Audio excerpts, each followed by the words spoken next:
Hi friends, स्वागत है तुम लोगों का मेरा नया व्लॉग में। तो देखो, आज मैं फिर से आ गया तुम लोगों के सामने। मेरा एक नया व्लॉग बोल सकते हो, मेरे जो कहानी मैं तुम लोगों के साथ शेयर करता हूँ। आज एक नया कहानी तुम लोगों के साथ मैं शेयर करूंगा।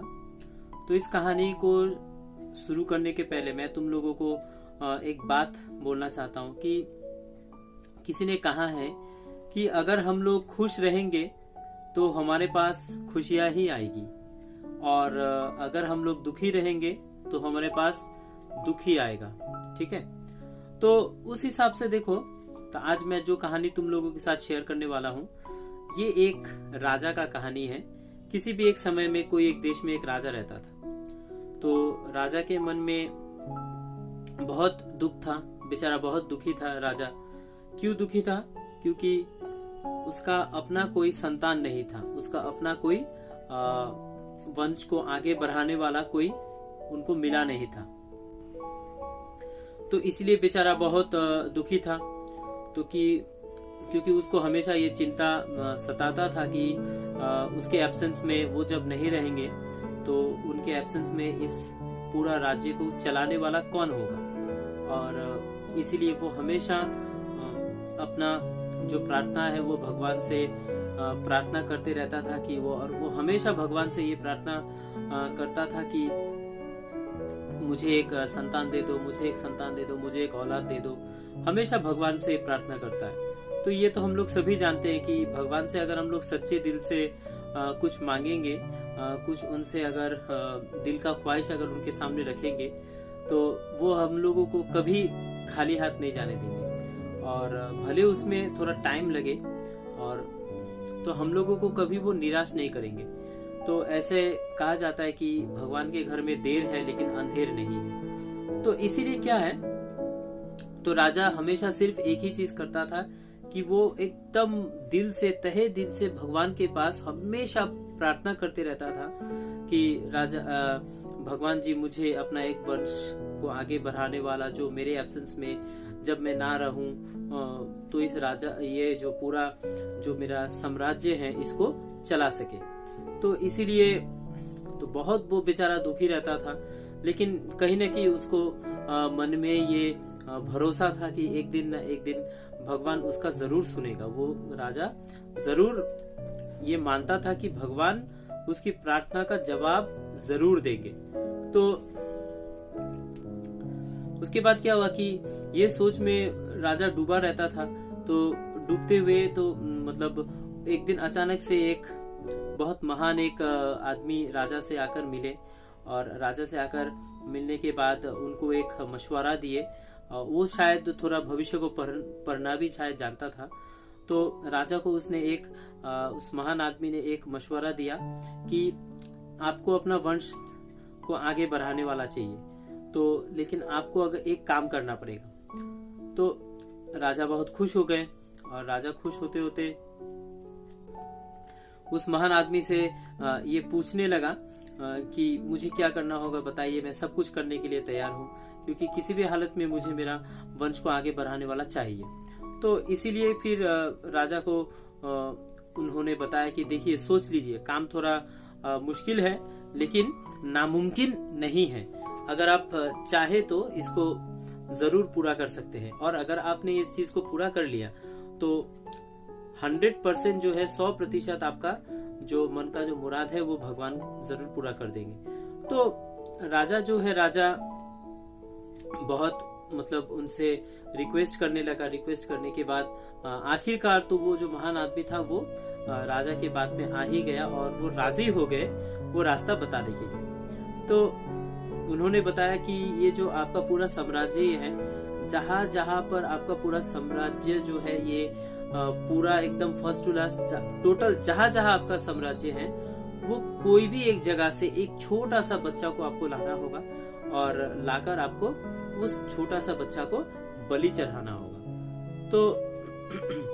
तो बलि चढ़ाना होगा। तो राजा सबसे पहले उस महान आदमी को मतलब बताया कि कौन सा माँ बाप ऐसा होगा कि जो अपना छोटा सा बच्चा को मुझे दे दे बलि चढ़ाने के लिए। तो महान आदमी ने बताया, तो सोच लीजिए, आपको ये करना होगा, क्योंकि अगर आप नहीं करेंगे तो आपको अपना वंश को बढ़ाने वाला आपको अपना औलाद मिलेगा नहीं। तो इसके लिए क्या हुआ, इसके लिए फिर राजा बहुत सोच में पड़ गए, लेकिन वो हमेशा की तरह भगवान से प्रार्थना करते रहते थे और करते ही रहते हैं। तो बहुत सोच विचार के बाद राजा को और कोई जब रास्ता नहीं मिला तो बाद में राजा ने ये डिसीजन लिया कि चलो वो जो महान आदमी जिसने मुझे ये आइडिया दिया था, तो उनके आइडिया के हिसाब से मैं ये काम करूंगा। तो उस हिसाब से फिर राजा फिर से उस आदमी से जाकर मिले, और मिलने के बाद उन्होंने बताया कि आपने जो मुझे आइडिया दिया था तो मैंने बहुत सोच विचार किया अपने आप के साथ, और आखिरकार मैं ये कंक्लूजन में पहुंचा हूँ, परिणाम में पहुंचा हूँ कि इसको छोड़कर मेरे पास और कोई चारा या फिर और कोई रास्ता। तो राजा पूरा राजी हो गए उनके बात पर। तो उस महान आदमी ने भी बताया ठीक है, अगर आप राजी है तो आप एक काम कीजिए, पूरा आपका जो साम्राज्य है, जहां जहां आपका साम्राज्य विस्तार किया हुआ है, जहां से एकदम शुरू से आखिरी छोर तक हर एक जगह पे आप ढिंडोरा पीट दीजिए।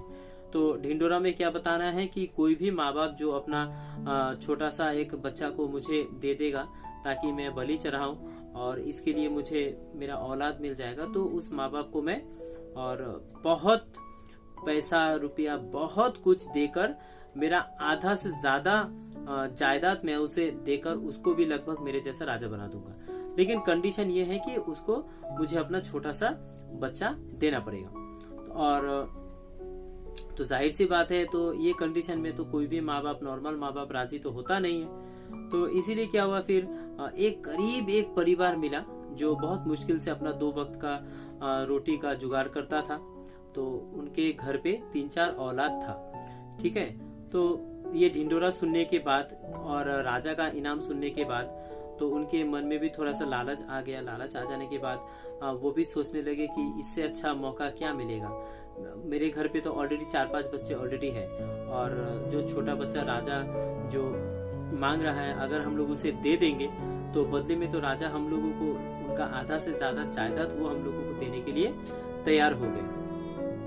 तो बाप तो राजी हो गया, वो छोटा सा बच्चा का बाप जो है वो राजी हो गया, लेकिन उसका माँ राजी नहीं हो रहा था। तो फिर भी जैसे तैसे उसके पापा, छोटा बच्चा का पापा जो है, तो जैसे तैसे अपना मम्मी को वो राजी, अपना बीवी को वो राजी करवा लिया।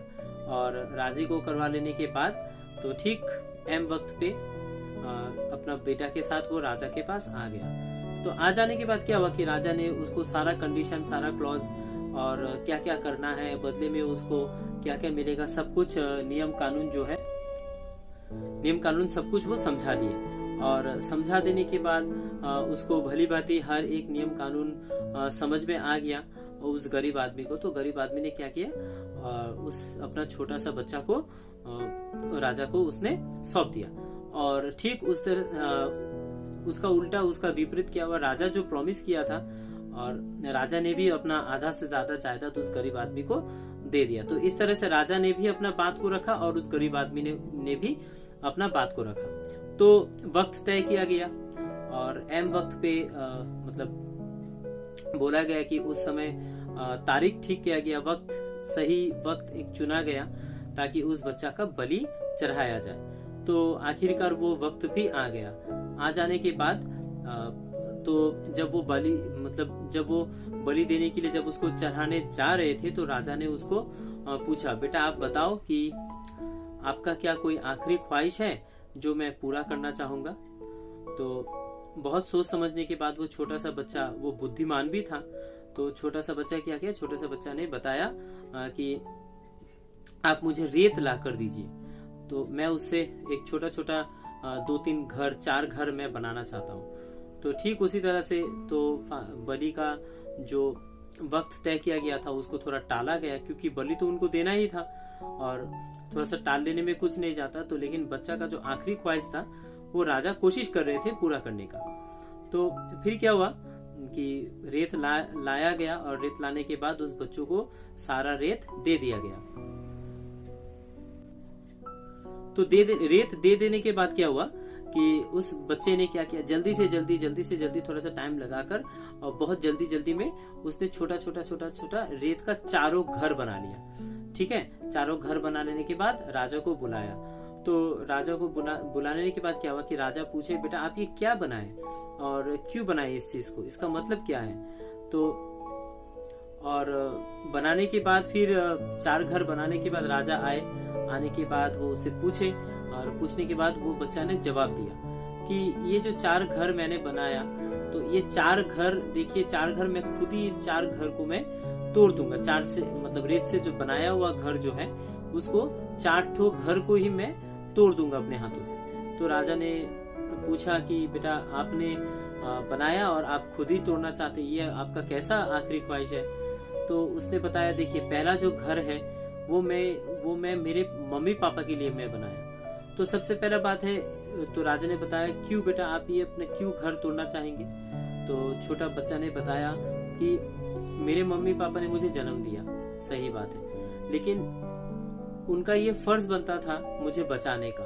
तो जैसे ही आपने मेरे मम्मी पापा को ये लोभ दिखाया, मतलब ऑफर दिया, ऑफर देने के बाद क्या हुआ कि मेरे मम्मी पापा कैसे राजी हो गए, और राजी होने के बाद कैसे कोई अपना जिगर का टुकड़ा या फिर अपना छोटा सा बेटा को किसी और को सौंप सकता है बलि चढ़ाने के लिए। तो ये पहला जो घर मैंने बनाया ये मेरे मम्मी पापा के लिए मैंने बनाया, और क्योंकि जिस घर पे मैं पैदा हुआ था और उसी घर से मुझे निकाल दिया गया किसी और का बलि चढ़ाने के लिए। अच्छा, इसके बाद क्या हुआ, तो राजा को थोड़ा सा समझ में आया ये बात। फिर राजा ने पूछा, बेटा ये दूसरा घर क्या है। दूसरा घर बताया कि मेरे आस पड़ोस के जितने भी आदमी हैं, जो भी लोग रहते हैं, तो वो सब जानते थे कि मुझे लेके आप आ रहे हैं बलि चढ़ाने के लिए।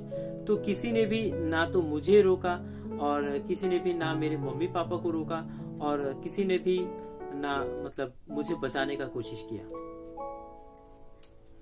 तो इस तरह से क्या हुआ कि मेरे जो परम मित्र थे, मेरे जो रिलेटिव्स थे, मेरे जो मतलब आसपास के रहने वाले थे, तो सबने मुझे मतलब फेंक दिया बलि बनने के लिए और किसी ने भी मुझे नहीं बचाया।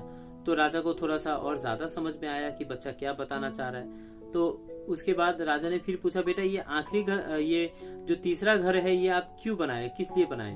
और तीसरा घर, तो फिर छोटे बेटे से ने जवाब दिया कि ये जो तीसरा घर है ये तीसरा घर मैंने आपके लिए बनाया, क्योंकि आप खुद भी एक बड़े इंसान हैं, आपका भला कोई औलाद नहीं है, लेकिन आप मुझे यहाँ पे बलि चढ़ाने के लिए लेकर आए। तो क्या जो महान आदमी ने आपको बताया था कि मेरे बलि चढ़ाने से आपको औलाद होगा, क्या वो आपको लिख कर दिया? क्या आपने उससे कोई गारंटी लिया है? क्या वो आपको श्योर बताया कि मेरे बलि चढ़ाने से आप बाप बन जाएंगे?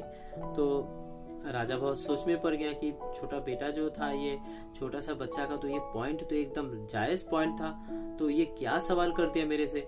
तो इसके बाद क्या हुआ कि राजा को बहुत समझ में आया और बहुत दुख लगा कि वो बेचारा राजा इतना भगवान का पूजा करता था, तो भगवान ने भी तो कोई ऐसा इशारा नहीं दिया, भगवान ने भी तो कोई ऐसा इंस्ट्रक्शन मुझे तो दिया नहीं है। राजा ये सोच रहा था, तो मैं किसी एक आदमी के बहकावे में आकर मैं एक छोटा सा बच्चा का बलि चढ़ाने में जा रहा था, तो ये मेरे से बहुत बड़ा गलती हो रहा था। तो राजा ने भी ये थोड़ा सोचा। फिर छोटा बच्चा ने राजा को बताया, मैं आपका ही जो साम्राज्य है इसमें मैं रहता हूँ और आपके साम्राज्य में जो भी लोग रहते हैं सबको बचाने का जिम्मेदारी आपका है, लेकिन उल्टा आप क्या कर रहे थे, लेकिन आप उल्टा मुझे ही यहाँ पे लाकर बस एक औलाद पाने का लोभ से आप मेरा बलि चढ़ाने वाले थे, लेकिन ये आप खुद भी नहीं जानते कि मेरे बलि चढ़ाने से आपको सचमुच का औलाद होगा या नहीं, ये आप खुद ही श्योर नहीं है। तो फिर राजा अपना जो काम कर लिए थे इसको मतलब उसको समझ में आया राजा को कि बहुत बड़ा गलती हो गया राजा से।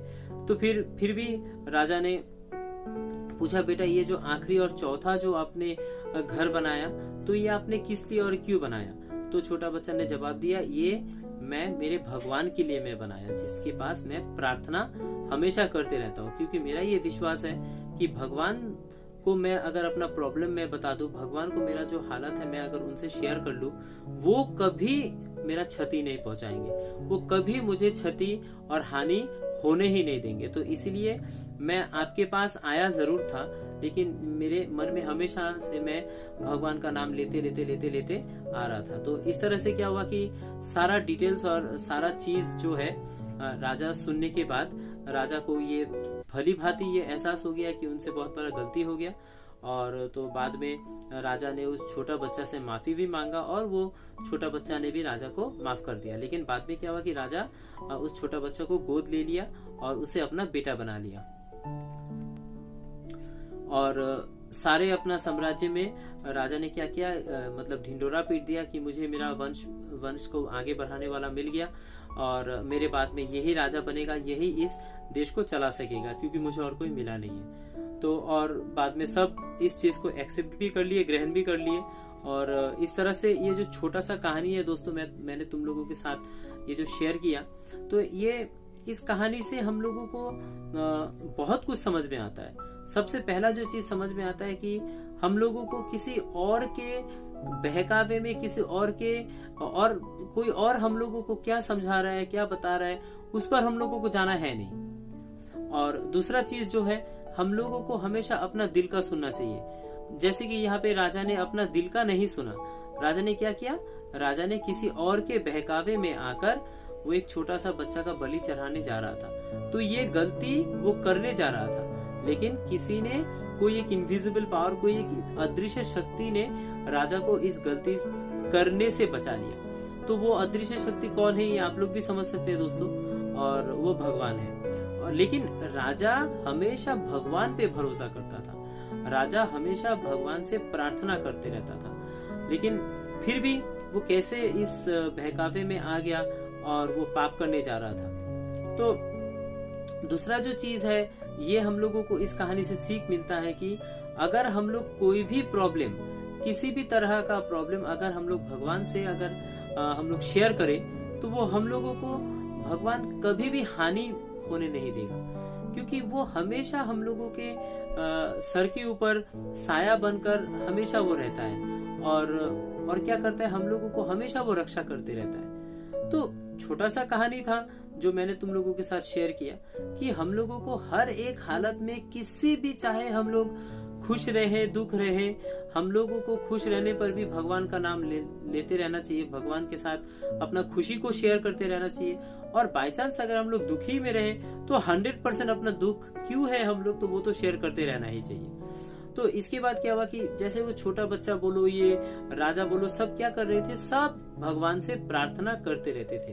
तो आखिरकार ये क्या हुआ, आखिरकार ना तो भगवान ने राजा को कोई गलती करने दिया, उसने गलती करने से बचा लिया, और साथ साथ भगवान ने क्या किया, साथ साथ भगवान ने उस छोटा सा बच्चा को भी बचा लिया। तो ये बहुत खूबसूरत सा कहानी है दोस्तों, मैंने तुम लोगों के साथ शेयर किया। और वीडियो अगर अच्छा लगे तो एक लाइक कर देना, चैनल पे नए हो तो प्लीज सब्सक्राइब कर देना, क्योंकि हर दिन मैं कोशिश करता हूँ तुम लोगों के साथ ऐसा कोई कहानी शेयर करने का। और नोटिफिकेशन बेल को दबा देना। तब तक के लिए अच्छे से रहना, सेहतमंद रहना, और शुभ रात्रि, शुभ रात्रि, शुभ रात्रि।